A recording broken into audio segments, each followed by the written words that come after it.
এই মুহূর্তে আমাদের পশ্চিমবঙ্গের যে সমস্ত প্রাইমারি স্কুল টিচার আছেন তারা ভীষণ একটা বিড়ম্বনার মধ্যে আছেন। প্রথমত তাদের প্রাইমারি টেট দিতে হবে কি না আদৌ, আর যদি দিতে হয় তাহলে তারা পাশ করতে পারবেন কি না, অথবা ফ্রেশার্স এবং ইন সার্ভিস এদের মিলিয়ে মিশে একসাথে পরীক্ষা হবে কি না। এই দুটো প্রশ্ন কিন্তু প্রত্যেকজন মাস্টারমশাইদের মনে ঘুরপাক খাচ্ছে। আজ থেকে 9 মাস আগে যখন সুপ্রিম কোর্ট রায় দিয়েছিলেন, আমি কিন্তু খুব জোর গলায় বারবার ভিডিও করে বলেছিলাম যে পরীক্ষা দিতে হবে, আপনারা সেটা ধরে নিন, যা কিছু হয়ে যাক না কেন ভারতীয় রাজনীতিতে পরীক্ষা আপনাদেরকে দিতেই হবে। তার বড় সড়ো কারণ দেখিয়েছিলাম। আমি আজকেও আপনাকে বলছি যে এই পরীক্ষার্থী মানে যারা ইন সার্ভিস প্রাইমারি টিচার এবং সুপ্রিম কোর্ট তার সঙ্গে সরকার, এই তিনটে ক্যাটাগরির মধ্যে যে লুকোচুরির ব্যাপারটা চলছে তার একেবারে কালা সচ যাকে বলে, মানে কালো সত্যি। এটা শুনতে খারাপ লাগলেও আপনারা মেনে নিন।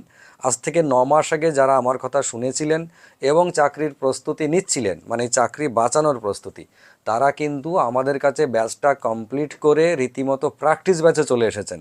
মনে ভীষণ কনফিডেন্স তাদের।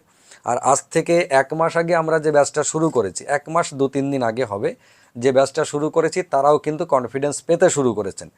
আপনি যদি এখনও এটা ভেবে বসে থাকেন যে পরীক্ষা হবে না, কোনো না কোনোভাবে সরকার ঠিক এটাকে বন্ধ করে দেবে, পরীক্ষা না হওয়ার জন্য অর্ডিন্যান্স জারি করিয়ে দেবে, তাহলে স্যার আপনি সত্যিই ধোঁয়াশার মধ্যে আছেন। আপনি ভীষণ অসুবিধার মধ্যে পড়তে পারেন। আমার কাছে পড়তে আসতে হবে তার কোনো মানে নেই।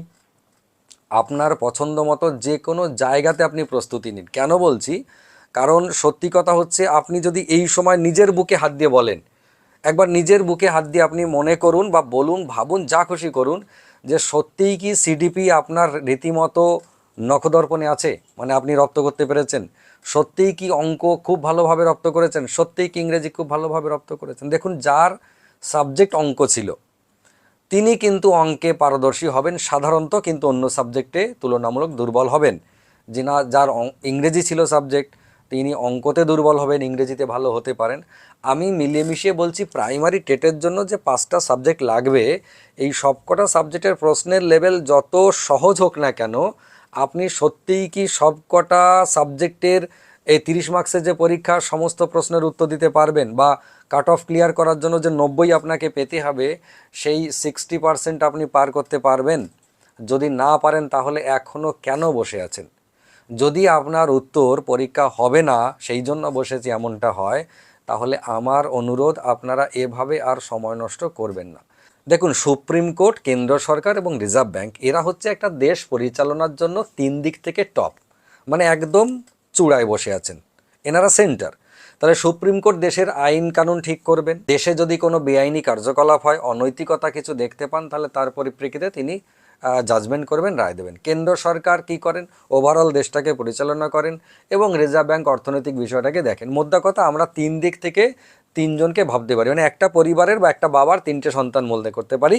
সেই 3 সন্তান মিলে যেমন সারা পরিবারটাকে দেখেন, তেমন আমাদের এই 3 জন মিলে গোটা দেশটাকে দেখছেন। এবার এই বিষয়টা হচ্ছে, সুপ্রিম কোর্ট আজ পর্যন্ত যা রায় দিয়েছেন, সিঙ্গেল বেঞ্চ যদি কোনো রায় দিয়েছেন, সেই রায়টা ডিভিশন বেঞ্চে গিয়ে খারিজ হয়েছে, এমন ঘটনা অনেক আছে। কিন্তু ডিভিশন বেঞ্চ কোনো রায় দিয়েছেন, সেটা খারিজ হয়ে গেছে, এমন ইতিহাস ভারতবর্ষে নজিরবিহীন। এবং কেন্দ্র সরকার চাইলে সুপ্রিম কোর্টের ডিভিশন বেঞ্চের রায়টাকেও ম্যানুপুলেট করতে পারে, অর্ডিন্যান্স বসিয়ে নতুন আইন তৈরি করে সেই রায়টাকে খারিজ করতে পারে। কিন্তু এটা যদি করে, তাহলে সারা ভারতবর্ষের মানুষের কাছে, সারা পৃথিবীর মানুষের কাছে ভারতের সুপ্রিম কোর্টের রায় নিয়ে বা জাজমেন্ট নিয়ে একটা বড় প্রশ্নচিহ্ন এসে যাবে। মানুষের যে সুপ্রিম কোর্টের প্রতি অগাধ ভরসা এবং আলটিমেট ভরসা, সেটা সম্পূর্ণরূপে উঠে যেতে পারে। সেই জন্য কেন্দ্র সরকার কোনোভাবেই চাইবেন না যে সুপ্রিম কোর্টের রায়টা ডিসমিস হোক, বা কেন্দ্র সরকার নতুন আইন নিয়ে এসে তার রায়টাকে ডিসমিস করে দিক, এটা কেন্দ্র সরকারও চাইবে না। উল্টো দিকে আমাদের যিনি প্রাক্তন শিক্ষামন্ত্রী ছিলেন, কেন্দ্রীয় শিক্ষামন্ত্রী ধর্মেন্দ্র প্রধান, যিনি উড়িষ্যা থেকে বহুবার এমএলএ এমপি হয়েছেন, তার বাবাও বিজেপি সরকারের আমলে কেন্দ্রীয় মন্ত্রী ছিলেন, সেটা আপনারা অনেকেই জানেন। তো ওনার মানে ধর্মেন্দ্র প্রধানের অরিজিন হচ্ছে এই আরএসএস, এবং আরএসএসের যে শিক্ষক সংগঠন আছে সেইখান থেকে, এবিভিপি থেকেই তার রাজনৈতিক জীবন শুরু। যার ফলে এই বিজেপি সরকারের যে শিক্ষক সংগঠন এবিআরএসএম, সেই শিক্ষক সংগঠনের তরফ থেকে তিনি কিন্তু মন্ত্রী হয়েছেন। এখন এই শিক্ষক সংগঠনের একটা বড় প্রেশার তার উপরে আছে যে পরীক্ষা ক্যান্সেল করতে হবে। সারা ভারতবর্ষব্যাপী প্রাইমারি স্কুল টিচারদের যে পরীক্ষা নেওয়ার বিড়ম্বনা তৈরি হয়েছে সেটাকে বন্ধ করতে হবে, পরীক্ষা নেওয়া যাবে না, সুপ্রিম কোর্টের রায়টাকে যে কোনোভাবে খারিজ করতে হবে। এখন তিনি পড়েছেন এই বিড়ম্বনায়। ওদিকে কেন্দ্র সরকার চাইছে যে সুপ্রিম কোর্টের রায় যেন কোনোভাবে ডিসমিস না হয়, তাহলে মানুষের ভরসা উঠে যাবে। এই দুটো টালবাহানার মধ্যে ছিলেন ধর্মেন্দ্র প্রধান। ইতিমধ্যে দিল্লির যন্তর মন্তরে যে স্টুডেন্ট আন্দোলন হয়েছে সেই আন্দোলনের পরিপ্রেক্ষিতে হোক বা অন্য কোনো কারণে হোক তিনি ইস্তফা দিয়েছেন, এবং নতুন যিনি প্রহ্লাদ যোশী এসেছেন কেন্দ্রীয় মন্ত্রী হিসেবে, তিনিও কিন্তু কর্ণাটকের 5 বারের এমপি, তিনি 25 বছরের এমপি, রাজনৈতিক কেরিয়ার তার রীতিমতো স্ট্রং, বিজেপি সরকারেরই। তিনি এসেছেন, তিনিও কিন্তু এই আরএসএসের ব্যাকগ্রাউন্ড বা এবিভিপির ব্যাকগ্রাউন্ড, ফলে শিক্ষক সংগঠনের সঙ্গে তারও একটা ভালো সম্পর্ক আছে, মানে ভালো সম্পর্ক আছে মানে প্রেশার তিনিও খাবেন। এখনও প্রশ্ন হচ্ছে, আমার যেটা আপনাদের জন্য সাজেশন, যে পরীক্ষা হবে এটা 110% গ্যারান্টি আমি 9 মাস আগেও দিয়েছিলাম, 6 মাস আগেও দিয়েছি, 2 মাস আগেও দিয়েছি, 1 মাস আগেও দিয়েছি, যার কারণে আবার অনেকে পড়তে শুরু করেছেন, আমাদের কাছে অ্যাডমিশন নিয়েছেন, অন্য জায়গায় নিয়েছেন বা বাড়িতে প্রিপারেশন নিচ্ছেন, মধ্যে কথা শুরু করেছেন। আজও আপনাদেরকে বলছি, আমার ধারণা বিভিন্ন দিক থেকে আমার যেটা মনে হয়েছে যে এই পরীক্ষা 110% হবে, আপনাদেরকে পরীক্ষা দিতে হবে। এবং আমার কাছে কিছুটা পরিষ্কার হচ্ছে যে ইন সার্ভিস এবং ফ্রেশার্স এই দুজনকে আলাদা করে পরীক্ষায় বসানো হবে, যাতে করে, মানে এটা সরকার চাইছে যে কোর্টের রায়টাও বজায় থাকুক এবং ইন সার্ভিস টিচাররা যেন তুলনামূলক সহজ প্রশ্নে পরীক্ষা দিয়ে নিজের চাকরিটা বাঁচাতে পারুক। এবার তুলনামূলক সহজ প্রশ্ন যদি হয়ও, ইন সার্ভিস এবং ফ্রেশার্স যদি পরীক্ষা আলাদা হয়, তাহলে পরীক্ষা সহজ হওয়ার একটা সম্ভাবনা আছে, তবে কঠিনও হতে পারে। সরকারের যদি এরকম কুবুদ্ধি থাকে যে আমি বাদ দেব বাস্তবে, তাহলে তিনি আলাদা ফ্রেশার্সদের সঙ্গে না করে আলাদা কোশ্চেন করলেন এবং মারাত্মক কঠিন করে দিলেন। হতেই পারে, সম্ভাবনা সব দিকেই আছে, আমি উড়িয়ে দিচ্ছি না। কোনো সরকারের প্রতি আমার অগাধ প্রেম নেই, আবার কোনো সরকারের প্রতি আমার আগে থেকে শত্রুতাও নেই। তিনি ভালো কাজ করুক বা না করুক, বিরোধিতা করে যাব আগে, এমন মানসিকতাও আমার নেই। আমি বিগত দিনেও করিনি, আজও করছি না। আমি সিচুয়েশনের উপরে থেকেই কথা বলছি। যদি পরীক্ষা আপনাদের আলাদা হয়, প্রশ্নের মান সহজ হয়, তবুও আপনি একবার বুকে হাত দিয়ে বলুন, আপনার সাবজেক্ট ছিল ইংরেজি, কিন্তু আপনি অঙ্কতে মারাত্মক দক্ষ, আপনি সিডিপিতেও দক্ষ, আপনি ইভিএসেও দক্ষ, আপনি বাংলাতেও দক্ষ। এটা আমার মনে হয় এক প্রকার অসম্ভব। এটা সম্ভব নয়। অঙ্ক আপনার সাবজেক্ট হলে অঙ্কের প্রতি আপনার দখল অন্যদের থেকে ভালো থাকবে, ইংরেজি সাবজেক্ট হলে ইংরেজির প্রতি দখল ভালো থাকবে, বাংলা হলে বাংলা। কিন্তু ইভিএস বা সিডিপি এই সাবজেক্ট তো জেনারেলি তেমন কারো হয় না, ফলে এই সাবজেক্টের প্রতি দখল সাধারণত কম হবে। এইবারে মোদ্দা কথা, দেখা যায় দখল হলে একটা সাবজেক্ট হবে, বাকি চারটেই হবে না। তাহলে আপনার এখন করণীয় কি? আপনাকে রেগুলার বেসিসে ধারাবাহিকভাবে পড়াশোনা করতে হবে।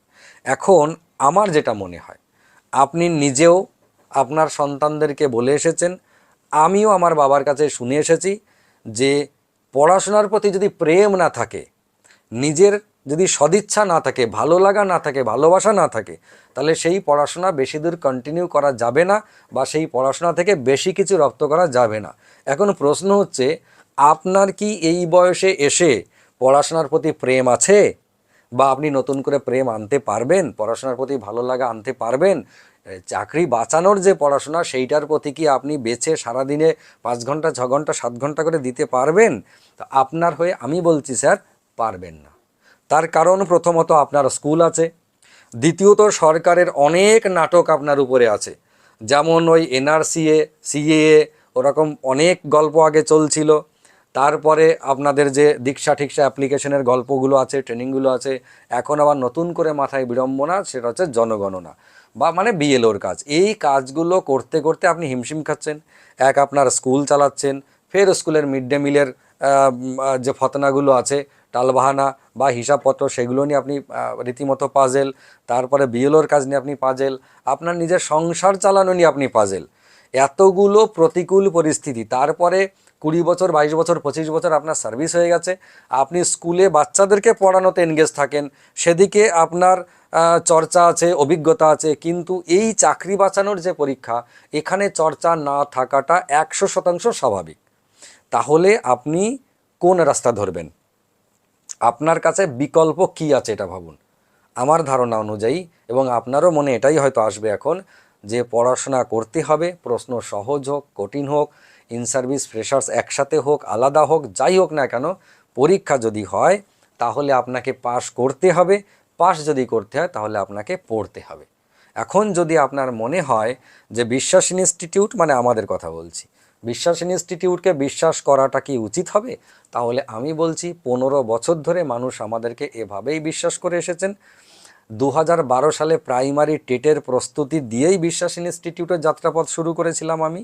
ফলে প্রাইমারি কোচিংয়ের ব্যাপারে আমাদের একটা আলাদা ইমোশন আছে। হ্যাঁ, হতে পারে দীর্ঘদিন এই পরীক্ষার প্রস্তুতি আমরা দিতে পারিনি, কেননা স্টুডেন্ট হয়নি, সরকার পরীক্ষা নেয়নি, ফলে কেউ পড়তে আসেনি। তো দীর্ঘদিন দিতে না পারলেও যে পরিমাণে আমরা দিয়েছি 22 সালে 23 সালে এবং 26 সালে স্পেশাল এডুকেটরের পরীক্ষা, এই যে 17 সালে যেগুলো আমরা দিলাম, 12 সালে 12 সালে দিয়ে শুরু করলাম, তারপর 13 হলো, 15 হলো, 17 হলো, বিভিন্ন সময় যে পরীক্ষা হয়েছে, সিলেবাস পরিবর্তনের পরে 2022 সালে 23 সালে এবং 2026 সালে 22শে ফেব্রুয়ারি যে পরীক্ষা হলো, এই পরীক্ষাগুলোতে যথেষ্ট দক্ষতার সাথে যোগ্যতার সাথে আমরা কিন্তু ছাত্রদেরকে প্রিপারেশন দিয়েছি, ফ্রেশার্সদেরকে, ইন সার্ভিসদেরকে নয়। ইন সার্ভিসদেরকে দিলাম কবে? আজ থেকে 9 মাস আগে আমরা 4টে ব্যাচ কমপ্লিট করেছি, 9 মাস আগে শুরু করে।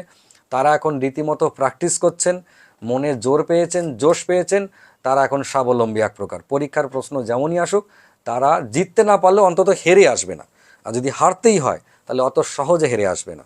আজ থেকে 1 মাস আগেও আমরা নতুন ব্যাচ শুরু করেছি, অনলাইন অফলাইন। অনলাইনের ব্যাচগুলো তো সারা পশ্চিমবঙ্গ থেকে আসেন, অফলাইনে সারা পশ্চিমবঙ্গ থেকে আসতে পারেন না। বর্ধমান জেলার চারপাশে যে জেলাগুলো আছে সেই সমস্ত, যেমন বীরভূম থেকে আসেন, বাঁকুড়া থেকে আসেন, আমাদের নদিয়া থেকে আসেন, মালদা মুর্শিদাবাদ থেকে আসেন, হুগলি থেকে আসছেন, মানে বর্ধমান জেলার চারপাশে যে কটা জেলা আছে সেই জেলা থেকে খুব ভালোভাবে মানুষ কিন্তু আসছেন। সকাল 9টায় আমরা ক্লাস শুরু করছি আর সন্ধে 5:30 থেকে 6টা পর্যন্ত ক্লাস চলছে। এই বয়সেও তারা এত দক্ষতার সাথে এত অ্যাটেনশন দিয়ে ক্লাস করছেন, এটা ভাবতেই অবাক লাগে। আপনি যদি সত্যিই স্যার এখনও বাড়িতে বসে থাকেন এবং ভাবেন পরীক্ষা হবে না, তাহলে সত্যিই আপনার কপালে দুর্ভোগ থাকতে পারে। এটা অপ্রিয় হলেও সত্য কথা।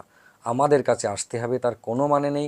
দূরে যদি থাকেন নিজের পছন্দ মতো জায়গায় কোচিং সেন্টার খুঁজে নিন, কিন্তু খেয়াল রাখবেন এই মুহূর্তে 22 সালে সিলেবাস পরিবর্তনের পরে যে সিলেবাসটা তৈরি হয়েছে, প্রশ্নের প্যাটার্ন যেমন হয়েছে, সেই প্যাটার্নে পড়ানোর মতো কোচিং সেন্টার পশ্চিমবঙ্গে খুব কম আছে। যদি আমাদের কাছে অফলাইনে আসতে না পারেন, আমাদের অনলাইন পরিষেবা রয়েছে। ভীষণ ভালোভাবে আপনি বাড়িতে বসেই ক্লাস করতে পারেন, আপনার নিজস্ব সুবিধাজনক সময়ে আপনি ক্লাস করতে পারেন। রাত 12টা 1টার সময় যদি মনে হয় ক্লাস করব, তখনও আপনি ক্লাস করতে পারেন। সমস্ত সুযোগ সুবিধা অনলাইন এবং অফলাইনের আমাদের কাছে আছে। আপনাদেরকে সম্পূর্ণ সাপোর্ট করব। 60% নাম্বার পাওয়ানোর দায়িত্ব আমাদের।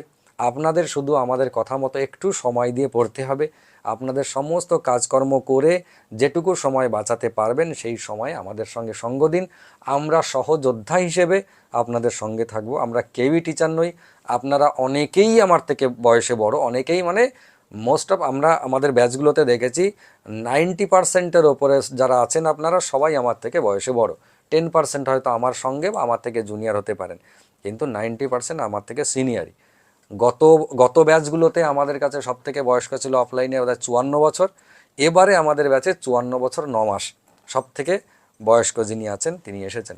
ফলে আপনারা সিদ্ধান্ত নিন, আপনার পরিচিত আশেপাশে যারাই আছেন সবাই মিলে আলোচনা করুন, আলোচনা করে সিদ্ধান্ত নিন যে কী করবেন। ডিসিশন আপনার, আপনি কি করবেন সেটা সবচেয়ে ভালো আপনিই জানেন। ঠিক আছে, আপাতত আজকের ভিডিও এটুকুই। সবাই ভালো থাকুন, সুস্থ থাকুন, সুন্দর থাকুন, চাকরির প্রিপারেশন নিন। 31শে আগস্ট 2028 সালের আগে ফার্স্ট অ্যাটেম্পটে আপনি টেট পাশ করিয়ে পুনরায় আপনার যোগ্যতা প্রমাণ করে আপনার আশেপাশের মানুষকে, ভারত সরকারকে, পশ্চিমবঙ্গ সরকারকে এবং সুপ্রিম কোর্টকে আবার জানিয়ে দিন যে আপনি সত্যিই তখনও বড় যোদ্ধা ছিলেন, তখনও আপনি যোগ্য ছিলেন, আজও আপনি বড় যোদ্ধা, আজও আপনি যোগ্য। ফার্স্ট অ্যাটেম্পটে 60% পেয়ে আপনি সবাইকে দেখিয়ে দিন। নমস্কার।